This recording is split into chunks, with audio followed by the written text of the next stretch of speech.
A cash pin is another layer of security that you can use with Cash App. It acts as kind of a password, and when enabled, is required just like a bank card pin anytime that you want to make a transaction. Needless to say, this can be pretty important. Also, whether you use Cash App itself or a cash card, this pin is going to be the same for both of them. Let's go ahead and set up our Cash App pin for the first time. Start by opening Cash App. From any of the screens here on the dashboard, tap your profile icon on the top right of the page. Next, scroll down and tap Privacy and Security. Here at the top inside of the Security section, you'll see Security Lock. This is the setting that's going to require your Cash App PIN anytime that you want to transfer funds or make a transaction. Tap the slider on the right to enable it. When you do, you'll be taken to a new screen where you'll need to enter a new PIN. Make sure that you remember this PIN and you never give it out to anybody. Like I said before, this is kind of like a bank card PIN, and you wouldn't want to give out your debit card PIN to anyone. Enter your PIN that you want to set, and then on the next screen, enter it again to confirm.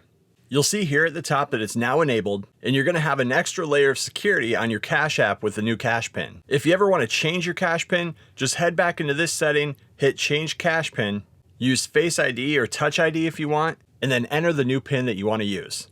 And if you're new to Cash App, you can use my referral code down below to get $5 when you sign up. If you use the code, we'll each get $5 when you make your first transaction. And that's how you set a PIN on your Cash App account for extra security.